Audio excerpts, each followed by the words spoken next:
Ni agace gatangaje kubera ukuntu kagaragara uruvange rw'amabara nk'ay'umukororombya, ubutaka butukura bunakoreshwa cyane mu gutegura amafunguro gakondo ndetse n'ubuvumo burangaza amaso y'abakerarugendo ni bimwe mu bigaragara muri aka gace. Mu kinyejana cya 13 aka gace kakiriye ubucuruzi bwari bumaze kwimurwa bukuwe ku butaka bwa Iran mu mujyi wakoraga ku cyambu wamenyekanye nka Old Hormuz.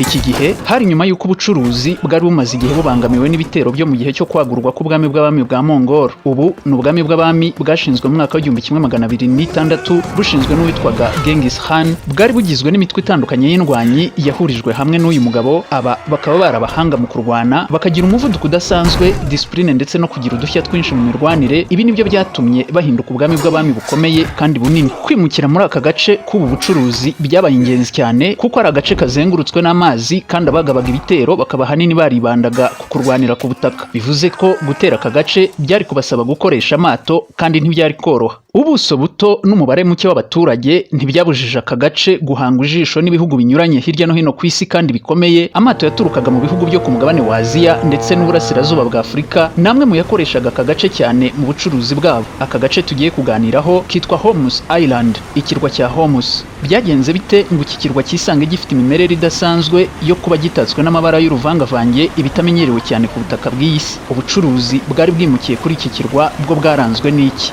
Je nitwa Nuello Okoye, iyi ni Nuello Okoye Space, ngo hayi ikaze.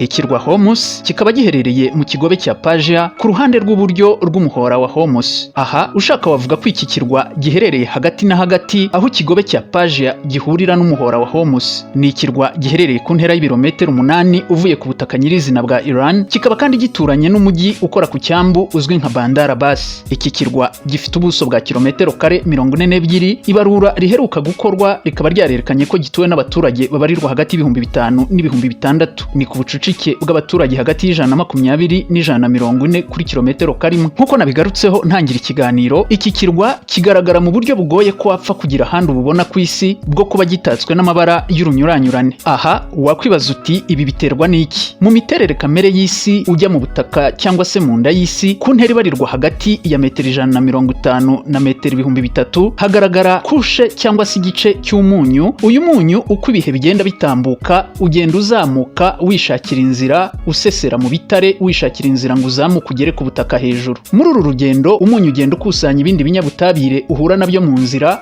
ukazabizamukana kugeza bigeze ku butaka hejuru. Ibi binyabutabire iyo bigeze hejuru ku butaka bigenda biduha amabara bitewe n'ikinyabutabire icyo ari cyo. Urugero, ikinyabutabire cya iron gishobora gutanga ibara ry'umutuku, orange cyangwa se umuhondo. Ikinyabutabire cya copper gishobora gutanga ibara ry'icyatsi kibisi cyangwa ibara ry'ubururu. Ikinyabutabire cya sulfur gishobora gutanga ibara ry'umuhondo ukeye. Umunyu bwawo iyo wageze hejuru utanga ibara ry'umweru. Sibi gusa kuko muri urugendo rwo kuzamuka umunyu mu byo ukusanya harimo n'ibindi binyabutabire bifitanye isano n'ibirunga. Ibi nabyo iyo bigeze hejuru ku butaka bitanga amabara y'umukara wijimye, ibihogo ndetse n'idoma. Iyi niyo mpamvu ituma ibice byinshi by'iki kirwa bigaragara mu ibara ritukura kubera ukwiganza ku kinyabutabire cya iron kihagaragara. Reka tugaruke ku mateka y'iki kirwa cya Hormuz n'ubucuruzi. Mu kinyejana cya 14 ubwo ibitero byavuzaga ubuhuha mu gihe cyo kwagurwa k'ubwami bw'abami bwa Mongol, abayobozi bari bayoboye agace ka Old Hormuz. Ni umujyi wa kera wahoze mu bucuruzi bukomeye, ukaba n'umujyi wakoraga ku cyambu. Bafashe umwanzuro wo guhunga iyi ntambara bakerekeza ku butaka butekanye, niko kurambagiza ndetse banashima ikirwa cya Hormuz. Icyo gihe nta kuzuyaza bahita banimurira y'ibikorwa byabo by'ubucuruzi. Iki gihe bumwe mu bucuruzi bwakorerwaga kuri iki kirwa harimo ubucuruzi bwakorwaga mu Buhinde, bwabaga bwiganjemo ibirungo ndetse n'imyambaro. Persia y'icyo gihe ariyo Iran y'uyu munsi bahanini bibandaga ku bicuruzwa birimo amatapi.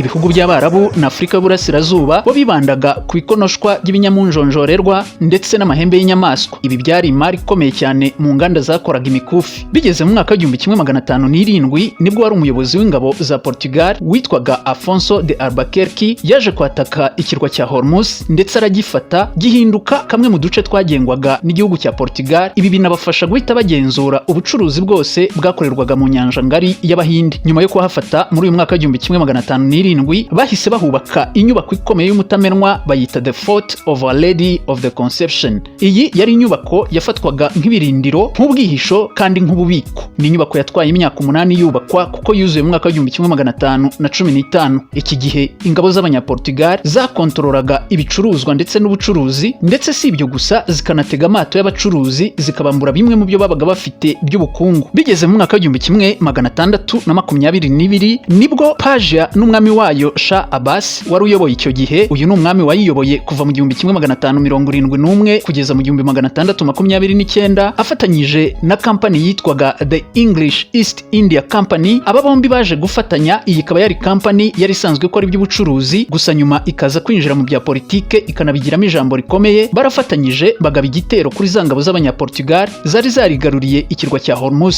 Urugamba bararurwanye ndetse batsinda Abanyaportugal barabamenesha. Ikirwa baracyisubiza ariko ntibahagumiza ubucuruzi kuko bari bamaze kubona ko naho atarahatagerwa nk'uko babyibeshyaga. Ubucuruzi nk'uko babuzanye ku kirwa cya Hormuz bahunze ibitero byo ku butaka muri Old Hormuz. Aha naho baje kongera barahahunga, ubucuruzi babwerekeza mu mujyi ukora ku cyambu wa Bandar Abbas. Uyu ni umujyi uri ku butaka nyirizina bwa Iran, ntabwo ari ikirwa. Iki gihe byabaye nk'aho ikirwa cya Hormuz bagihunze, ijambo cyari gifite riragabanuka, abakivugagaho n'abagihangaga amaso ibyo birangira ubwo. Iki gihe icyari ubukungu bukomeye bw'ikirwa cya Hormuz bwari bumaze kurangira mu gihe gito nk'icyo guhumbya. Hari hagiye gukurikiraho ko abaturage bo kuri iki kirwa bashaka ubundi buryo bw'imibereho ariko busa no kwirwanaho. Mbere ubucuruzi bukiri kuri iki kirwa cyari ikirwa gikungahaye kuko nicyo cyasoreshaga, nicyo cyabikaga ibicuruzwa byaguzwe, nicyo cyapakirirwagaho ibicuruzwa biguzwe, ni nacyo cyabikaga ibicuruzwa byabikijwe bitegereje abaguzi. Muri make yari depo rusange cyangwa se depo mpuzamahanga. Iki gihe bimaze kugenda uku, abaturage batangiye gushaka uburyo bwo kwirwanaho, birimo gukora uburobyi ku rwego ruciriritse ndetse no kubyaza umusaruro ubwiza karemano bw'iki kirwa.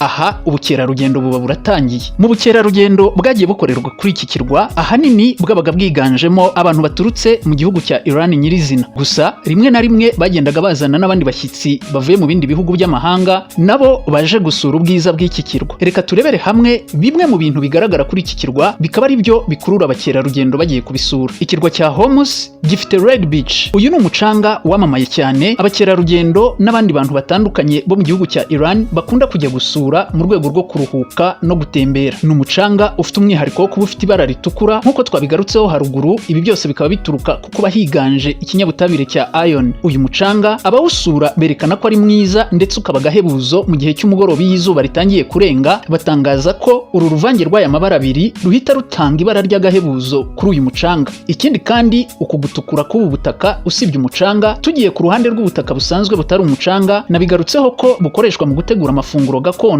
Aha wakwibaza uti buba bukoreshwa nk'iki? Ubu butaka mu kubukoresha bariho bateka buba bukoreshwa nk'ikirungo bita solah. Ntabwo ari uyu mucanga gusa ukurura abakerarugendo kuko iki kirwa cya Hormuz gifite n'ahitwa Rainbow Valley cyangwa se ikibaya cy'umukororombya. Aha hagaragara amabara y'uruvangavange akurura abakerarugendo ataka ikibaya ndetse n'udusozi tugikikije. Ibi bikaba byiza ku bafata amafoto ndetse n'aburira imisozi. Hari kandi igice kizwi nka Valley of the Statues cyangwa se ikibaya cy'ibibumbano. Ubu ni uburyo karemano ibitare byagiye bihindura ishusho bikamera nk'ibyabajwe na muntu kandi mu by'ukuri byaragiye bikorwa n'amasuri. Aha abitegereza baba babona bimwe bisa nk'amasura y'inyamaswa, amasura y'abantu cyangwa se ibindi bibumbano bifite amashusho adasanzwe. Ibi kubyitegereza aho biba biri byitegeye amazi y'inyanja nabyo ni kimwe mu bikurura abakerarugendo. Ahanini inkuru ibyihishe inyuma y'uko atari abantu babikoze ahubwo byagiye byikora gutyo mu buryo kamere biturutse ku miyaga n'isuri. Iki kirwa kandi gifite ubuvumo bwitwa Salt Cave,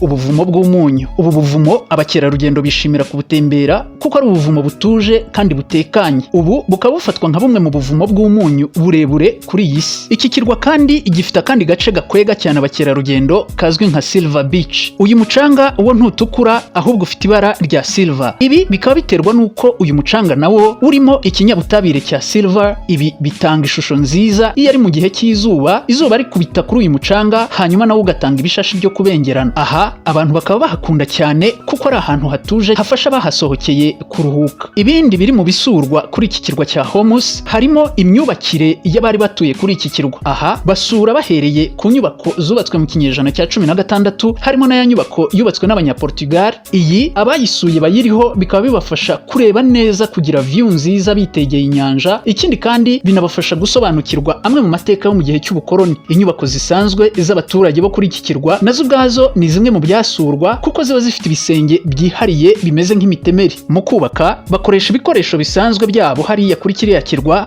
ariko ibi ntibibabuze kubaka inyubako zikomeye. Mu myubakire yabo bagerageza kuvanga ubumenyi bw'ubwubatsi, ubugeni, bakabikora babisanisha n'imiterere y'aho bagiye kubaka cyangwa se environnement yaho uko imeze. Nubwo wumva kuri iki kirwa ari heza, ariko ntihabura imbogamizi. Berekana ko hari imbogamizi z'ibikorwa remezo bikiri bike, urugero amahoteli n'amacumbi. Ikindi kandi iklima yo kuri iki kirwa harashyuha cyane. Aha bakerekana ko kuhasura mu gihe cy'impeshyi bisaba kwihangana. Ibihe byiza berekanye ibyo kuhasura ni mu gihe cy'ubukonje hagati y'ukwezi kwa 11 ndetse n'ukwezi kwa 3. Iki kirwa kuri ubu kikaba gishakisha ubukungu buturutse mu burobyi ndetse n'ubukerarugendo. Umusaruro wabonetse kuri iki kirwa iyo bibaye ngombwa kujyanwa ku isoko bawugurisha ku mujyi w'abaturanyi ukora ku cyambu wa Bandar Abbas. Iki kirwa kuri ubu gifatwa nka kamwe mu duce tw'intara ya Hormuz.